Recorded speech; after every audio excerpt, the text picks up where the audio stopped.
Opa, bom, deixe-me apresentá-los a Kotako e o Meiji, um garoto comum do ensino médio que tenta passar despercebido e não se destacar na escola. No entanto, isso é mais fácil falar do que fazer, principalmente quando sua vizinha de cadeira é uma verdadeira gigante. Omine Shieri, com uma monstruosa altura de 8 metros. Ela é amiga de infância do garoto, porém, a última vez que se encontraram era de um tamanho normal. Além de que agora essa estudante com gigantismo é tratada como uma celebridade famosa, recebendo suprimentos feitos especialmente pelo governo. Recentemente, Shieri foi transferida para a escola do nosso protagonista, então ele, por ser o único conhecido dela naquele lugar, foi designado para ser seu assistente oficial. Suas principais funções incluem garantir que ela não prejudique acidentalmente os outros alunos e professores com seu tamanho, e tentar conter sua forte personalidade. No entanto, é uma tarefa desafiadora, pois Shieri não é tímida, além de que também é uma cabeça de vento que não consegue entender o quão perigosos são os adolescentes. Em um incidente, enquanto Shieri e o médico conversavam, um grupo de meninos se reuniu com um bando de fãs, inexplicavelmente tentando dar uma olhada sob a saia dela, o que não parecia ser uma tarefa desafiadora. Agindo como a sem noção que é, a garota decide levantar sua saia e mostrar a eles que estava usando um short por baixo. Porém, a gente está falando de adolescentes que ficam 100% por qualquer coisa, então isso só aumenta ainda mais a empolgação deles. Quando Shieri percebe que mais e mais alunos se juntaram em volta dela, ela pede ajuda para seu amigo de infância. Rapidamente, o Meiji pega aquele celular gigantesco e pula no meio da multidão, usando um flash para espantar aquele bando de animais. A garota, por sua vez, fica impressionada com seu raciocínio rápido, além de também ficar preocupada, pois ele pulou de muito alto. Nosso protagonista, sendo modesto, minimiza suas ações, afirmando estar completamente bem. Vendo como ele estava fazendo uma pose de durão, mesmo estando todo acabado, Shieri o agradece por ter se esforçado tanto por ela. Mas aqui está a reviravolta. Quando Shieri agarra o Meiji e o abraça para expressar sua gratidão, ela permanece alheia do fato de que o coração dele estava acelerado. O garoto então entende que seu corpo pode ter mudado, mas ela continuava a mesma Shieri de seu passado. Portanto, perdido no momento, o Meiji promete protegê-la de todo problema de agora em diante, o que acaba deixando a garota envergonhada e em um momento de euforia, acidentalmente derruba seu amigo. Na realidade, se alguém precisa de proteção, é o próprio Meiji. No dia seguinte, Shieri sugere que os dois almocem juntos, o que o garoto acaba negando. Apesar de suas tentativas de resistir, ela brincalhona coloca a cabeça para dentro da sala e o agarra. E o médico, por sua vez, percebe que as garotas ao redor dele estavam comentando sobre os dois, o que acaba envergonhando o garoto, que corre para fugir de sua amiga.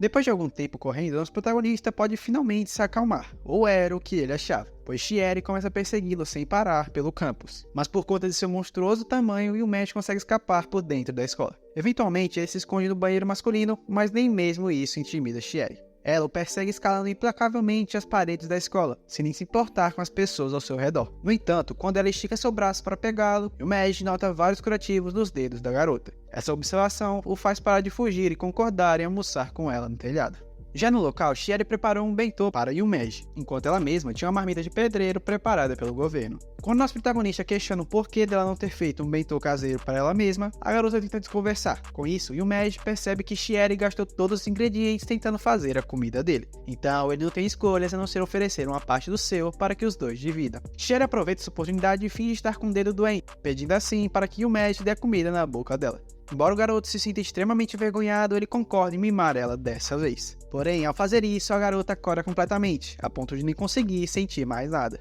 Na manhã seguinte, o Meiji estava imerso em um sonho nostálgico sobre sua infância, até que acabou sendo interrompido quando Shieri se intrometeu, enfiando a sua cabeça pela janela de seu quarto. Ele ficou surpreso com sua visão inesperada, e acordar com seu coração a 1000 por hora não era muito bom. Shieri estava ali pois acabou se lembrando dos velhos tempos, quando os dois iam para a escola juntos. Então ela queria fazer isso novamente.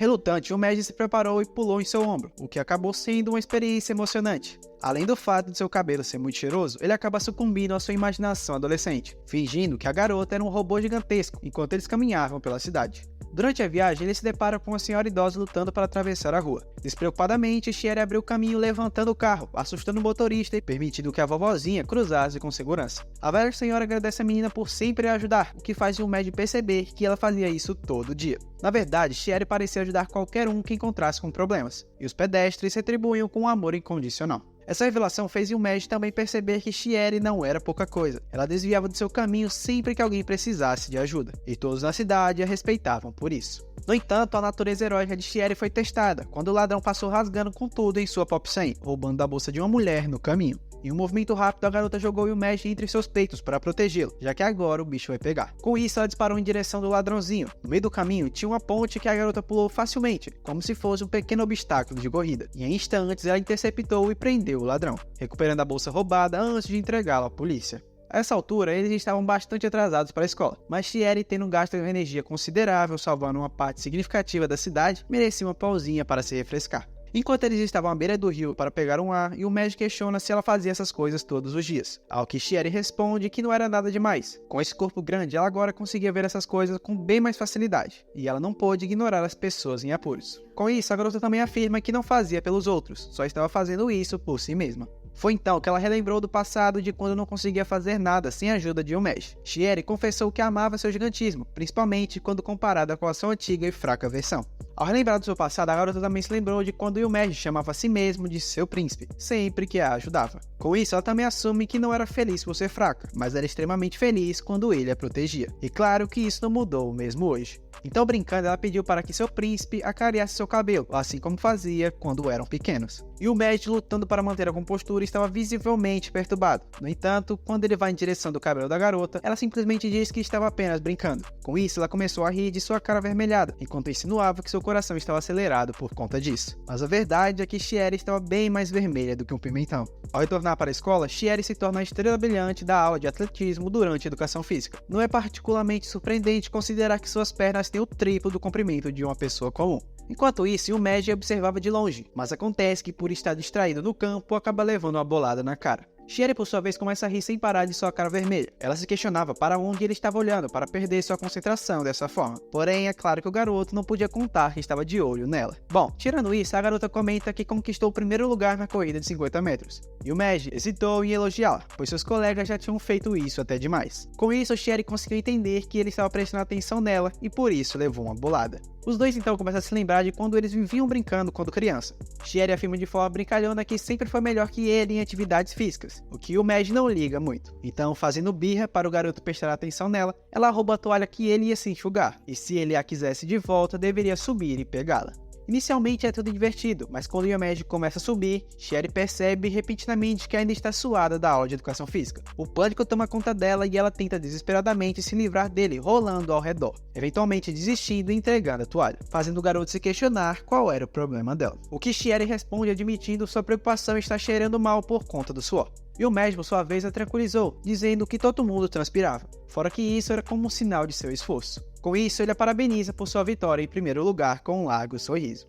No dia seguinte, na sala de aula, ou melhor, fora dela, Chieri começa a sentir alguns pingos de chuva. Yumeji questionava como ela iria se proteger dessa chuva, mas felizmente ela tinha acesso a uma sala especial fornecida pelo departamento, que poderia ser aberta ao apertar um botão. Aquilo a protegia da chuva, vento, sol e muito mais. Infelizmente, a chuva persistiu mesmo depois do término das aulas, e seu abrigo privado não era portátil. A garota, por sua vez, tinha esquecido seu guarda-chuva e de maneira brincalhona, ela sugeriu que Yumeji dividisse o seu com ela, para que os dois pudessem ir abraçados para casa. A ideia de buscar um refúgio da chuva fez Chieri se lembrar dos tempos de infância, quando os dois costumavam se abrigar no parquinho e voltavam para casa cobertos de lama. Depois de esperarem por um tempo, a chuva diminuiu consideravelmente, levando Chieri a tirar seu casaco e mandar Yumeji subir em seus ombros, para que ela possa usar seu casaco como guarda-chuva e correr com isso, igual eles faziam antigamente. Dito isso, os dois se preparam e começam a correr por toda a cidade em direção de sua casa. Enquanto caminhavam para casa, o sol surgiu, deixando Chieri um pouco chateada. Envergonhada, ela admite que as coisas não tinham mudado. Ela tinha crescido bastante e por conta disso pensou que tinha se tornado uma mulher mais atraente. Mas por esquecer seu guarda-chuva, ela ficou coberta de lama. Certamente ainda precisava se esforçar muito mais.